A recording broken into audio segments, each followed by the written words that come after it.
Kerendahan hati adalah suatu sikap menyadari keterbatasan dan ketidakmampuan diri sendiri, sehingga dengannya seseorang tidaklah menjadi angkuh dan sombong.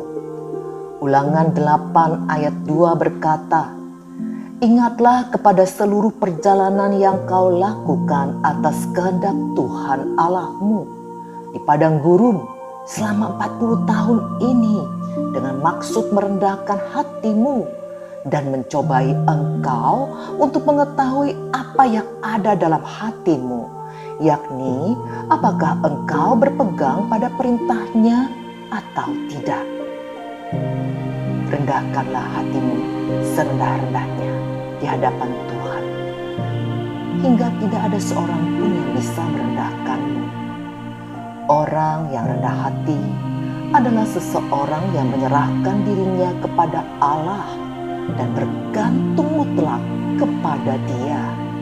Jadi, seseorang yang rendah hati adalah seseorang yang menyadari bahwa apa yang ada padanya dan semua pencapaian yang berhasil diraihnya bukan karena kekuatannya sendiri, melainkan karena Tuhan. Oleh karena itu, kerendahan hati seharusnya menjadi tujuan dan sasaran hidup setiap orang percaya, karena inilah kunci untuk menemukan kebahagiaan dan kedamaian sejati. Kerendahan hati akan menempatkan kita pada kesuksesan yang sesungguhnya. Kita bisa menaiki tangga sukses hingga ke puncak, tetapi hanya kerendahan hati yang akan memampukan kita untuk tetap berada di puncak kesuksesan. Ada orang yang telah berhasil meraih kesuksesan, tetapi jatuh kembali dan gagal untuk mempertahankannya, karena banyak orang menjadi sombong dan angkuh setelah ia sedang mencapai puncak. Inilah yang membuat banyak orang terhempas dari puncak kesuksesannya dan gagal untuk dapat mencapai puncak sukses di level berikutnya.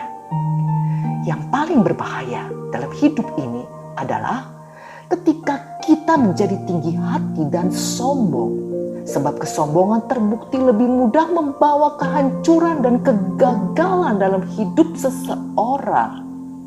Saudara, pandemi ini telah membuat hidup kita menjadi tidak jelas.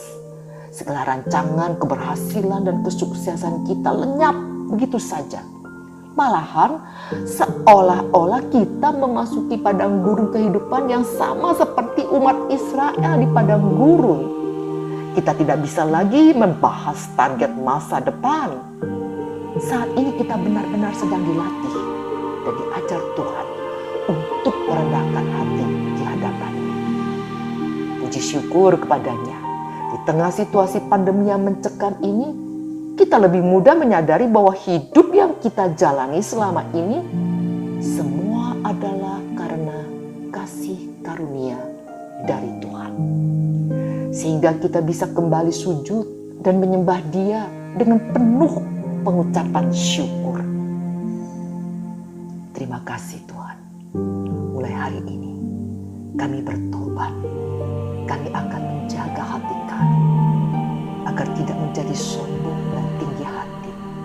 Kami tahu sekarang semua yang kami miliki berasal dari Engkau, ya Tuhan.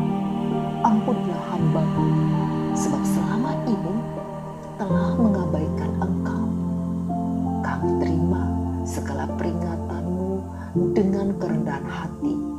Kami bersedia diajar dan belajar bahwa kalau bukan Tuhan, apapun yang kami lakukan tidak akan ada yang berhasil. Amin.